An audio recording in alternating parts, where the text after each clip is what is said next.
Hey folks, Steve here with another Nations in Arms video. This is the post-mortem video for the War of the First Coalition scenario that we've played over the course of now several months, a little bit at a time. I'm really glad that I got this done. It's so funny that I had to take a pause before doing 1795, and really me getting on and getting through 95, 96, 97 didn't take as much time as I thought it might. I had stepped away for so long. I really worried about the ability to get back onto the horse here.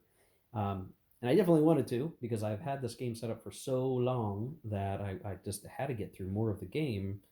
Um, there is a question of like, okay, well, what do I do next? I played War of the First Coalition. What more is there to do? Also, uh, there's a minor power on the board that appeared that I totally forgot about and ultimately did not make much of a difference either way, even if I had remembered to move them. Can you see where it is? I'll give you 5 seconds. One, two, three, four, five. Do you see it? Ireland. Ireland came in. Irish rebels came in via card play at the very tail end of the game. And of course, they didn't actually do anything of value. There's nothing they could do, even if I wanted them to, because at best they can take a province away from the British. But the production had already happened and it was the last year, so it really didn't matter either way.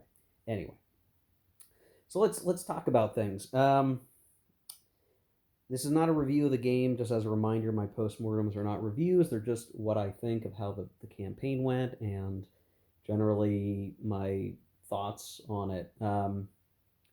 I can definitely say that without luck, France probably would not have won. I can think of so many times where there were some just killer die rolls for the French that just managed to give them a lot of momentum. And if they had failed those die rolls, I could have seen it going completely the other way. And in fact, one time or a couple of times that the Austrians got pretty good die rolls, I thought the game was going to shut down just on that alone. And it just didn't work out that way. Uh, so I think early on, I was very nervous about the French because they're outnumbered. They get that double production if you get to play the Levée en Masse card. Um, and that helps them. It gives them a lot more staying power for a while. But defense is tricky. Now, France has all of this wide open territory. So if there are enemies trying to penetrate your internal lines, you are advantaged by the fact that they kind of have to stick to either dropping vulnerable detachments or supply depots behind them, or they're going to have to take your fortresses and denude their force garrisoning those fortresses, right? And what I found is that, and this is, I suspect this will strongly affect the war in Russia in 1812 if you get to that point.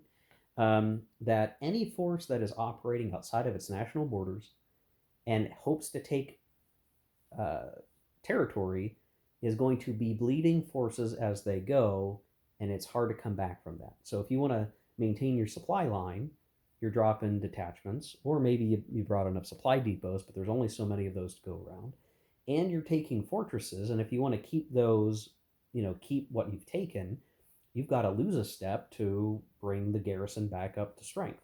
And so you're chipping away at steps, and then you're taking attrition because you pretty much are always going to activate every stack a second time. You just can't afford not to. You don't move fast enough not to do it, right? I mean, imagine for like, if you're in France, you go 1, 2, 3, 4, um, and that's it. And you can't do that for one all spring or summer, right? You're not going to move just 4 spaces. You've got to do it again. And then if you are doing the extended movement, then that's more attrition. And then, all these different things that can give you attrition. And you start, in some cases, if you're really careful, you can minimize your attrition. And the French are pretty good at that, right? They've got a lot of different ways that they can do that. It's really beneficial. But you still lose plenty of steps to attrition consistently. Um, you can squeak away with good die rolls every once in a while, but eventually you're just going to start taking pings. So we had like what? It was like an 18 strength, or something like that. I don't know. It was something monstrous a gigantic army group of Austrians, and they beat Napoleon's ass just by sheer numbers. And he had to book it a little bit before he could come and counterattack. But so much of that had to do with the fact that there's just a lot of them. But that force started to drip away. They had to they were spending garrison points, taking fortresses. They were taking attrition, and they basically lost enough points that when Napoleon could come back, he came back with just enough modifiers to start winning victories and push the Austrians back out. So there is an element of, yeah, in my case, the big bad Austrian army came down like a sledgehammer, but it was eventually worn down and defeated. And I think that's kind of the thing to watch out for in this game. And it's appropriate. There's a lot of attrition to take account for Napoleonic era wars and all of that. But I it's just so interesting. To think that the French could be in Austria itself, marching on Vienna, in the system feels like it would be very hard to achieve. Because I'm looking at it, I'm like, okay, here's Vienna. Now, granted, the French did not focus on Germany for a long time, but okay, you've got to take a lot of these. You got to get Ulm. You get Ulm. You start getting into Bavaria. You start holding these fortresses, and then even from these fortresses into Vienna, you've got to have a depot here or a depot here, or a detachment, and you're marching to Vienna. You've got to take some of these guys, or maybe you've come the southern route, but that's tricky too. And I look at that and I'm just like, okay, how would I get the French army out there to take Vienna at all, right? Now, in the 1805 situation, maybe things are different, and Napoleon's going to be rocking things with bigger armies and all these different things, and maybe it's easier. But it's really hard to see how far you can penetrate. When you're in this middle zone with Germany and Italy, then it's just a little bit different. You're just wearing each other out, trying to take and retake fortresses, and it felt very ping pongy, where the dynamic campaigns of Napoleon aren't here yet, right? Napoleon showed up and he did show himself to be a potent leader, but we don't have these sort of grand sweeping campaigns of knocking a power out in a year or two. It's like we had several years where we're just fighting through Germany and North Italy, which technically is the history of the War of the First Coalition. So that much felt right and was generally good. In terms of the cards, I mean, I really like the card scripting. What I'm worried about when I look at all these, here's all these cool events that can happen, but the deck gets so denuded with it's not the right word. I'm tired, guys. The card deck gets filled with so many cards, you can't even guarantee that any specific set of cards are going to come out. And each player, because I was treating this as a player, each player is only getting a couple of cards. So, you might just not get some important historical events in some of these cards. The early part of the scenario, where you have the Brunswick Manifesto, you have the ability to pull what card you want, I think that works pretty well. There's a little bit of scripting there, but it feels pretty good. But then I think that scripting gets much more nebulous because so many cards are being added to the deck. I've seen different ways people have tried to rewrite the rules differently than even the Banania rules, where you do the card deck a little bit differently.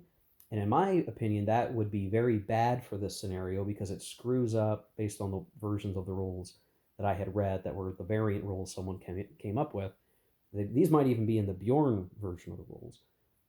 You couldn't get any of the right cards out for the War of the First Coalition. It would just be too chaotic, and the scenario would feel broken. I think for the War of the First Coalition to even be anything remotely appropriate, yeah, you really do need to have the cards played, rules as written in the original rule book, or Banania's rules, which are basically the same for that, and play out the script, and you're going to be more likely to get the historical narrative of cards with some randomness because of the size of the deck. But I still think the deck is maybe too big. I think it's just a little too big if you want a very specific set of cards to show up, it's a bit harder for that to happen. Um, but I suppose that just adds to the replayability of this. Now, how likely am I going to be to replay the War of the First Coalition? I don't know. I think I would have to have an opponent. If I were to play this again, I'd want an opponent, and we would have to agree to which rules we're going to use, like the Banania rules, and be committed to maybe some house rules that we would want to use. I mentioned before about like what happens when there's just one little landing and they take uh, one little fort somewhere at the end of the game, and now France doesn't win the game. Like, is that appropriate? I'd have to work out a house rule with somebody. Now, granted, in this game, the French won anyway, but that's because the Portuguese screwed up, and the British were trying a different strategy than a bunch of little landings everywhere, and it just, it ended up not working out exactly the way it could have. Um, but it's like I didn't press too hard on enough of the systems to try to break the game. I was just sort of playing how I felt the game should be played. So maybe there's some ways to break it. I don't know. Kind of hard to say. Maybe I'll find out as I play more scenarios. Um, I do think it's odd how badly the armies get exhausted, where it feels like there's not a lot of staying power. Like once two armies start fighting, and maybe this is just because I'm a very aggressive player in the system, like at the end of every year, the armies just had like nothing left. They were all running like one step of cavalry because I ground everything else down, fighting and fighting and fighting and fighting. And maybe I should not have done that. I don't know. Part of me wonders, do you treat this, especially in the War of the First Coalition, do you treat this a bit more like, the Enlightenment era wars? And I think of games like No Peace Without Spain.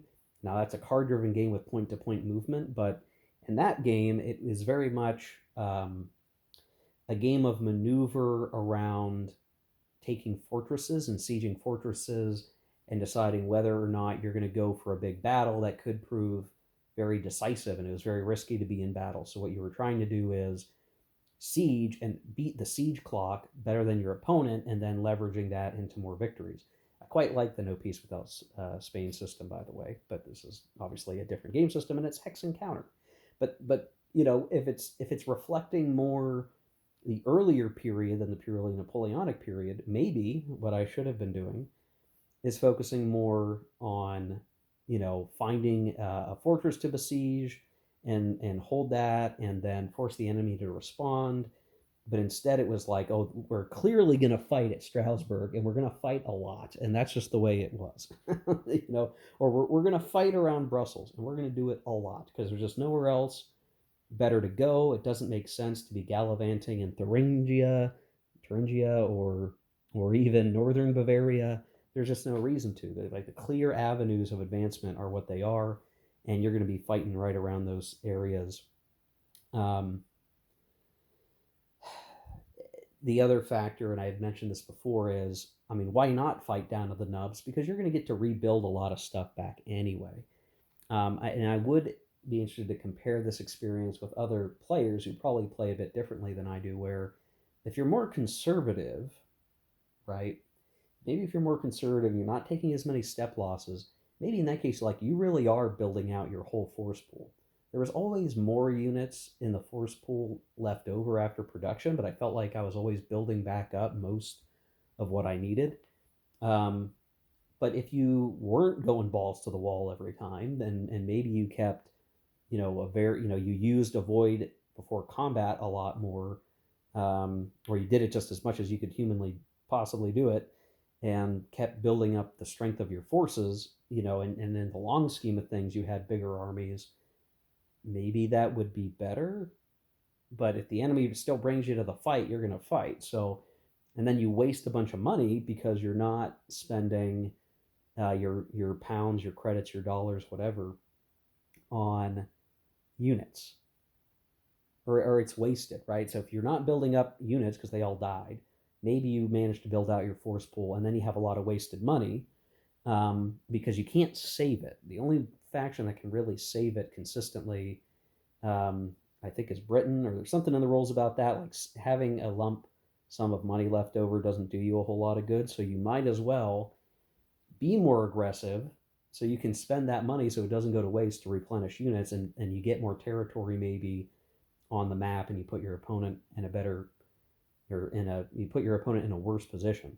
So I think my aggressive tactics I feel are kind of needed so that you get the most bang for your buck for all the bucks that you're accruing, and you got to be bringing the fight to the enemy. But again, I could see if I were playing an opposed game, somebody being a little more careful about retreating and maneuvering than maybe I was. Now, the thing to keep in mind, again, I mentioned this in other videos, but it's much easier to see on the charts. Um, at least with all these leaders, the vast majority of the leaders in this scenario have initiative ratings of 3, and then towards the end, we start getting the much better leaders who have consistent levels of like 4, and then Napoleon has 5. That's significant because it means most of the leaders in the early and mid part of the scenario, and even in the late part of the scenario, you still have leaders that are within striking distance of each other in those skill ratings. It means avoidance is easy. If you look at these die roll modifiers, you're going to add the initiative value of your leader and a few other things. And it's not like there's that much of an opposed roll or anything here. The negative initiative differential then comes off of that. But if, let's say, you have a 3 and the opponent you're trying to avoid has a 4, well, you're still getting your +3 and then -1 for the negative differential. It's still a +2. And maybe you have some of these other modifiers. You can consistently get 10 or more. It's not that hard to get that. And again, on average, if it's a 3 leader and a 3 leader, right, there's no negative differential. So that leader who's avoiding just gets to add 3. Assuming no other modifiers, you're going to succeed on avoiding combat. Average die rolls is 7, +3 is 10, you're good to go. So in many cases, you do not have to fight if you don't want to. And so there it is. I think that does reflect sort of the older time period of saying like, hey, we're only going to fight if we want to fight, and that's the risk I'm willing to take, even if maybe after we check everything out, you're going to have a slightly better die roll modifier. I need to fight you here and now so that you're not in a bit better position later. That's definitely a part of it. I did find that the positioning on the map of like where are the rivers, can you force your opponent to retreat across a river, was important a few times, or forcing your opponent to retreat where they can't retreat, like, significantly the like push the British up against the coast without a port and crush them, or push them into the mountains where they don't have anywhere else to go and crush them, or all manner of things, or across the river where they're going to take extra step losses when they retreat, which may destroy the army. So that was good. That was definitely an element of it where you had to kind of decide, there is a tactical operational bit to where are you fighting and why, and can you sustain the losses. I did find that, I mean, with the die roll charts the way that they are, um, there's probably cases where a smaller army just shouldn't even fight a bigger army because it's going to roll on a table that is nasty, like Napoleon fighting the Austrian army. He got so lucky in his fight where he didn't get totally annihilated, but even winning that fight, he took so many step losses that his whole force was pretty much done. And so I think this is good. This is the right thing. Where you fight those battles and with what units you fight them with and what size of force and what leaders do matter, which is a good thing. That is generally a good thing. So that was solid. The overall campaign feeling of like, hey, we managed to defeat the Spanish because they're not too scary. They get knocked out of the war. We've pushed the Prussians back and they're knocked out of the war was pretty cool. I like that like survival time ticking aspect of it. But I could also see where the luck could be swingy, where like the Prussians never give up or the Spanish never give up, and you really do got to be deep in their territory to make a difference. And I know we experienced a little bit of that here. But it could be the other way, right? You just roll the die and they're done right away, and that can obviously hurt the coalition. I felt like so many times through the campaign, the French were just going to lose. It was unfair for the French, and they were going to lose. And if not for the fact that, again, the French, I feel like, had better luck the whole game. Um, if not for that luck, maybe the French would have lost in like 1793 or four. I don't think we were that far away from that occurring, and only did the French just squeak away and survive, and then lasted long enough that they got their combat modifiers up, they got better leaders, and then they had defeated enough enemy armies on their turf that they could push out of France proper and start making progress. There were definitely some lucky rolls where the Austrians got beat, then they failed their morale check and got cut up by cavalry that completely eliminated an entire army stack. That had happened a couple of times. Um, that's proper though because of the morale levels of the units are calibrated. Where the French, it's really hard to get the French to be demoralized, which makes sense. I mean, I'm talking through all this stuff, and it almost sounds like I'm like, oh, this works in a weird way, but it's all correct. Like it's all right. Yeah, exactly. The Austrians have lower morale, so their army as a functioning force was easier to remove from the field, from the map. However many guys are strung out walking through Württemberg or whatever, they were defeated as a fighting entity. The French defeated them, and that's appropriate. That's some of the stuff that happened in this war. And the French certainly lost battles, and we had some cases where, again, it was over here. Two French army markers were removed because the French just got trounced. The Austrians just beat the heck out of them, and for a while there, I was worried the Austrians were going to be back in southern France. So there was definitely a tug of war. It was going back and forth, and it was all kind of a near run thing for much of the game. And in fact, I still think at the beginning of 1797, it could have been anyone's game if some of the like final step one step force versus one step force combat ended any other way. It is feasible that it would have been a draw. If a couple other die rolls came out of just a little bit differently, it could have been a straight up coalition victory, even during the last year. So that felt pretty good. Just knowing there was like it was still tense, even if it felt like it's like, oh well, it's either I win or lose on these couple of things that almost feel arbitrary at times. You know, I don't know. It's the victory conditions, right? All victory conditions are arbitrary. We have to draw a line around history and say that well, the French controlled all this sort of territory by the end of the war, so you need to grab that, and that's what you need to win. Okay.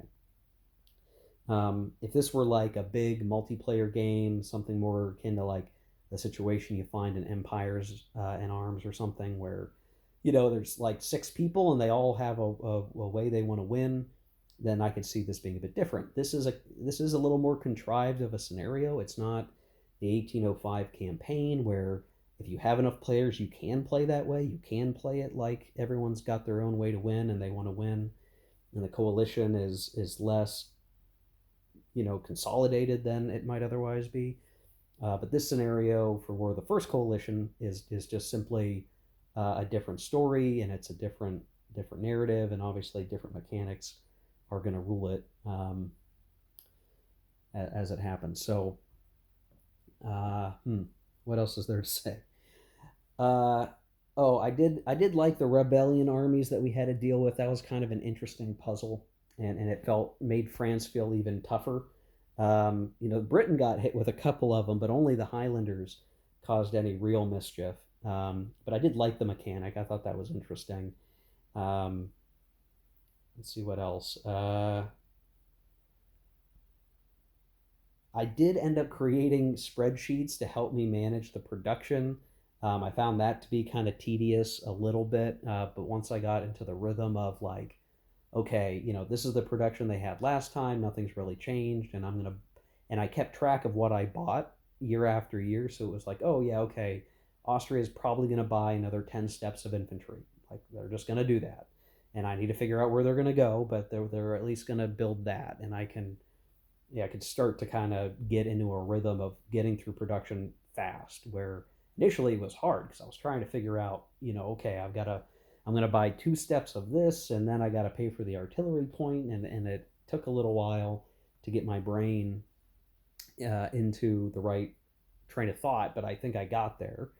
Um, so yeah, the other interesting thing was that Britain could just give as much money as it wanted to Austria. So what was funny is I kind of worked it out of like, here's what Austria wants to build, and it's going to be in like the 90 production points uh, ballpark, and they only make 60 or whatever. So we're going to figure out the difference. So Britain, this is what you need to send me here. Give me 30 production.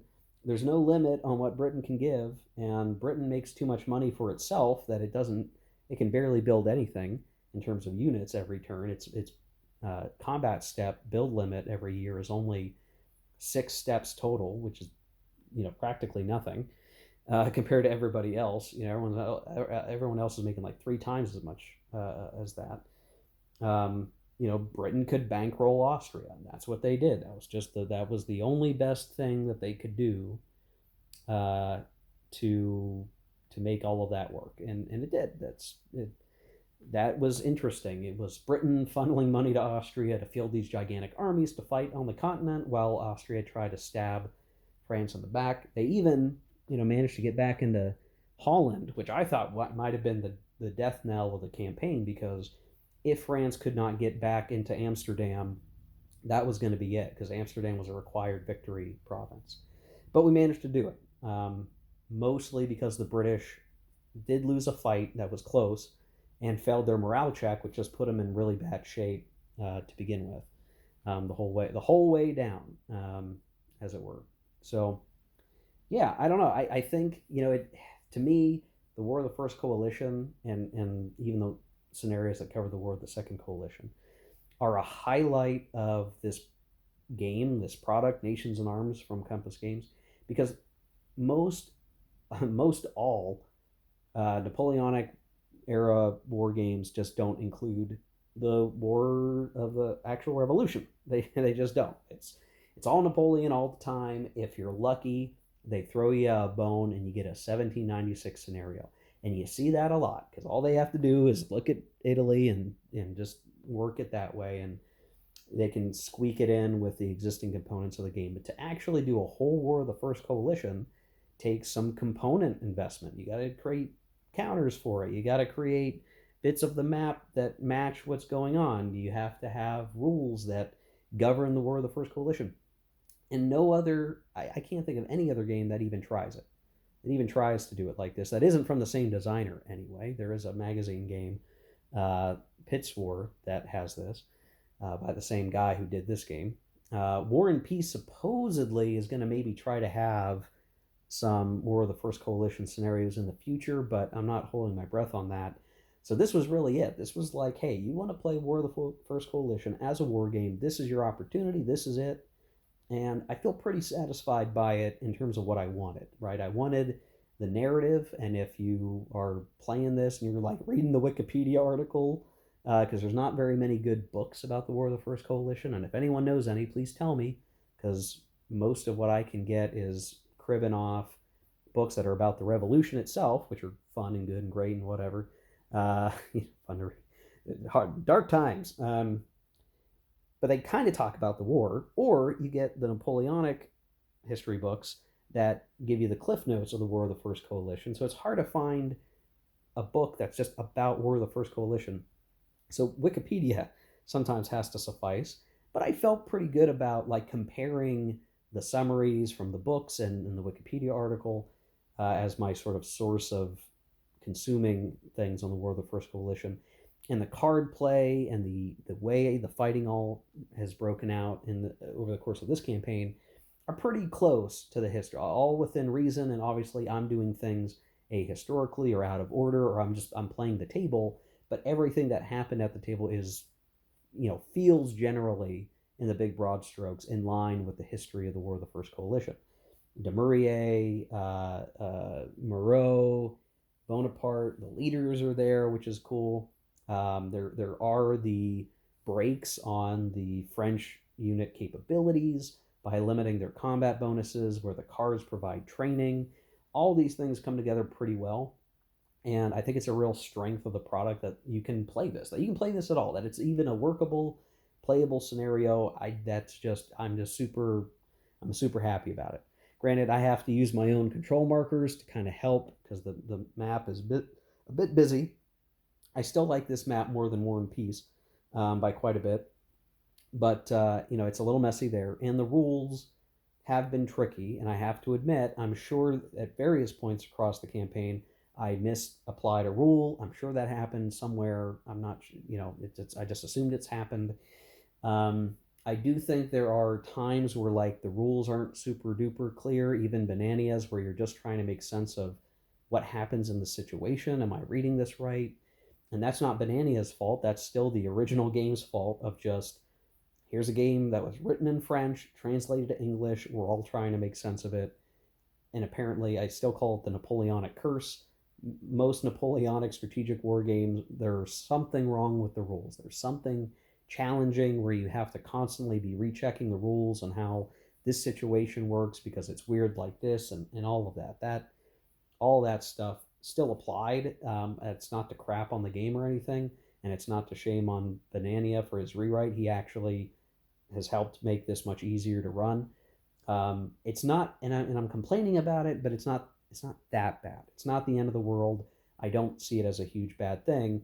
Banania's rules certainly helped me get through the campaign and feel pretty good about it. And again, it's more around the edges of like, am I controlling a province or not? Is this going to count for victory or not? Do I really reinstate Holland after conquering it as France, and they just get the same leader back and the same units back, when we do production? Is that really how that's supposed to work? The diplomacy and minor state allied country rules, again, and Napoleonic games are always a little iffy. And I think it ended up working fine, or at least fine enough that I could play through. If I had an opposed game, I'd probably have to have me and my opponent just sit down and make sure we both agree on the interpretation of what that means, and that I would rather annex northern Italy than create Italy in this scenario, probably, given the game circumstances. But that's maybe its own topic for another day, in terms of what's better to annex or what. I think you could annex, potentially Lombardy if you wanted to, but then you'd have to maybe, if you wanted Italy, you'd have to give it to Italy. But it was better to have annexed some of this stuff because you want to be able to replenish French units there, and French units are, I think, better than Italian units. I'd have to double check. So there's a little weirdness there where I basically just said, well, I'll annex whatever I can annex, and we'll worry about the Kingdom of Italy someday down the road when Napoleon cares more. So there's a little bit of that haziness, again, between the rules that were written to be a War of the Third Coalition and later game system, that still has this interweaving of the earlier war stuff that when you're reading the rule book, you just need to think about, like, okay, that case does apply even in this scenario, but it might be a little weird. You want to have to look at that stuff. Anyway, this is a lot of rambling, 33 minutes of rambling about this. I did genuinely have fun with this. I have had fun when I would play a turn or two and step away to do, real life adult things. I'd be like, oh, but I want to get back to Northern Italy. I want to see what happens there. So I was definitely drawn in to play and keep playing, even if I had to take breaks for, again, responsible, things that are more important than having fun. I had to go do these things, and that has impacted my time playing. But hopefully, we'll still get to more scenarios to come, and we'll keep playing Nations in Arms until I feel like I've really played it out as much as I can play it anyway by just solitaire. So thanks for watching, guys. Hope this video was at least interesting, an interesting thought exercise on and review of everything experienced in the War of the First Coalition. I'll have to do some cleanup of the map to prepare for future scenarios and all this other stuff, but more to come, guys. So take care, keep on gaming. See you later.